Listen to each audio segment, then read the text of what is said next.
Money as government, from classical properties to evolutionary function. Money is traditionally defined through a set of observable properties. Going back to Aristotle, money is understood as that which facilitates exchange, measures value, and stores purchasing power over time. Modern economics preserves this framing, describing money as a medium of exchange, a unit of account, and a store of value. These descriptions are accurate, but they remain surface level.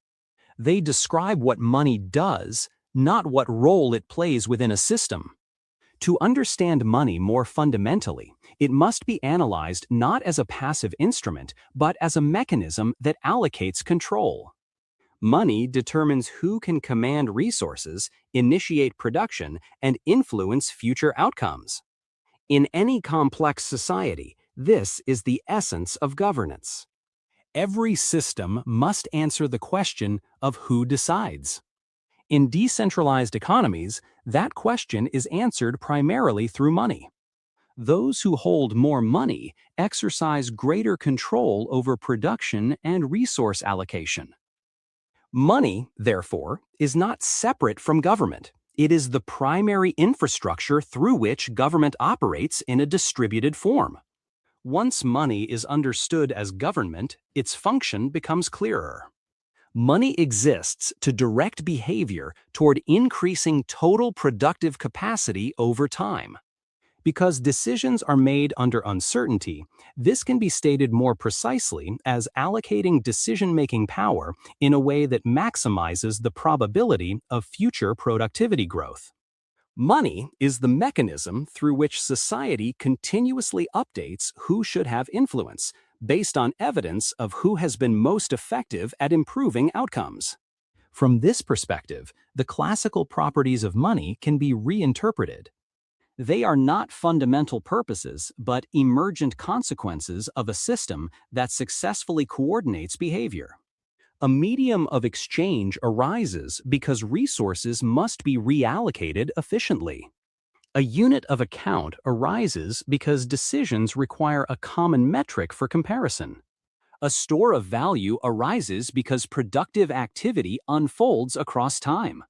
These properties are real, but they are secondary. They exist because money must solve a deeper coordination problem. If these traditional properties are consequences, then the question becomes, what structural requirements must money satisfy in order to generate them? The first requirement is that the money supply must track the total capital stock of the economy. Capital represents the accumulated capacity to produce future output. If money is to guide decisions correctly, it must correspond to this underlying reality.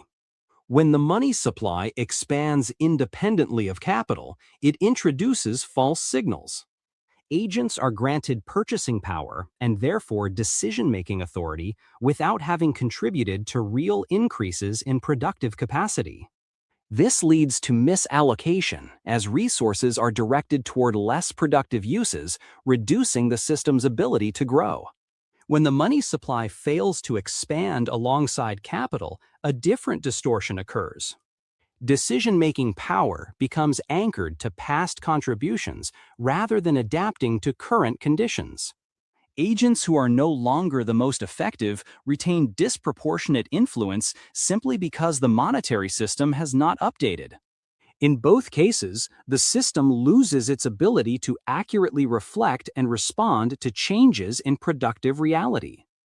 A money supply that dynamically tracks capital resolves these issues. Each unit of money represents a consistent share of total productive capacity, preserving the informational integrity of prices and ensuring that economic signals correspond to real changes rather than monetary artifacts. The second requirement is that money must be distributed according to a meritocratic principle tied to demonstrated contributions to productivity. This determines how decision-making power is allocated. In any system, authority will exist. The critical question is whether it is assigned based on competence or by arbitrary mechanisms.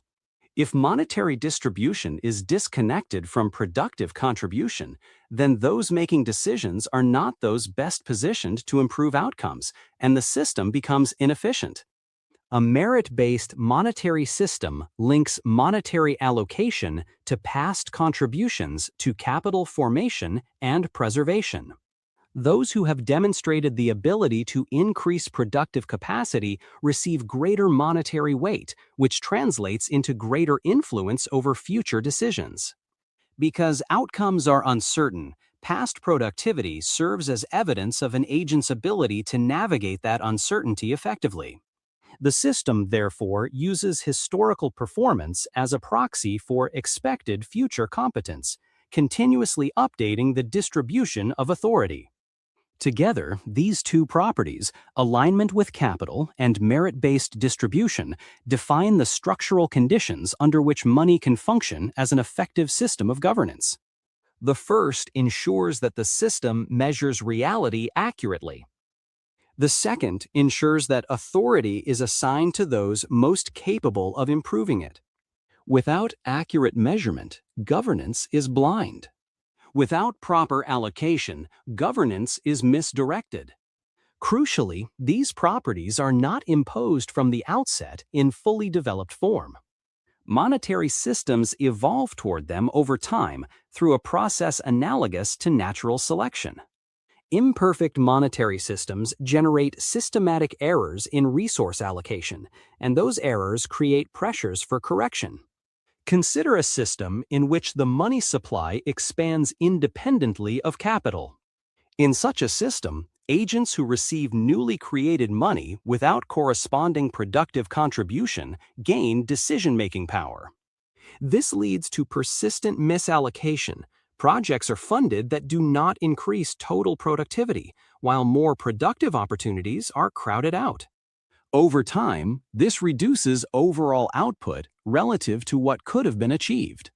Agents operating within or across such a system will begin to recognize that the monetary signals they rely on are unreliable.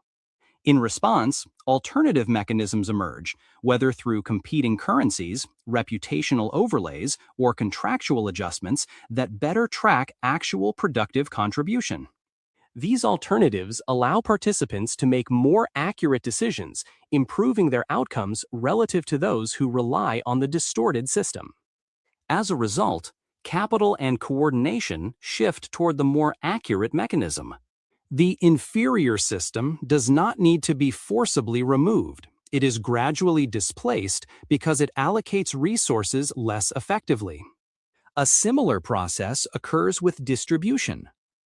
If money is allocated in ways that are disconnected from productivity, then decision-making authority accumulates in the hands of agents who are less capable of improving outcomes.